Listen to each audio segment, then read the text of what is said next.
potential if we could. Pasco County Commissioner Mike Moore judged all the entries in the 2015 Pasco County Art of Recycling Contest this week.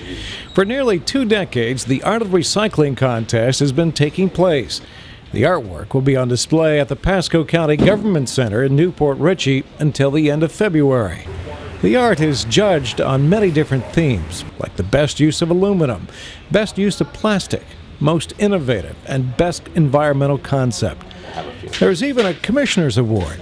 Pasco County Commissioner Mike Moore is judging on behalf of the county commissioners. So far what I've seen is amazing.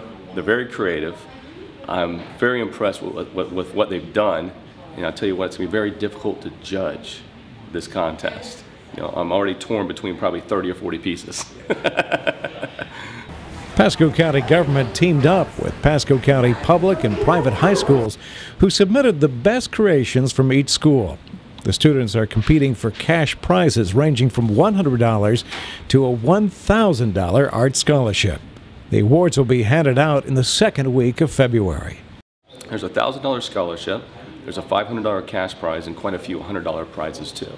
So I'm judging the Commissioner's Award, which was a $100 cash prize that I donated actually myself to the for the prize, so it didn't have to come from any county funds or anything, obviously.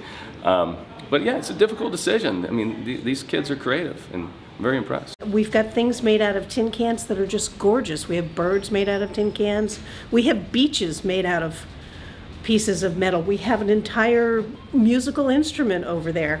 I haven't tried to play it, but made out of metal. Lots and lots and lots of creative stuff. The exhibit and art contest is a cooperative project of the District School Board of Pasco County, Pasco County Recycling and Education, and the Pasco Arts Council.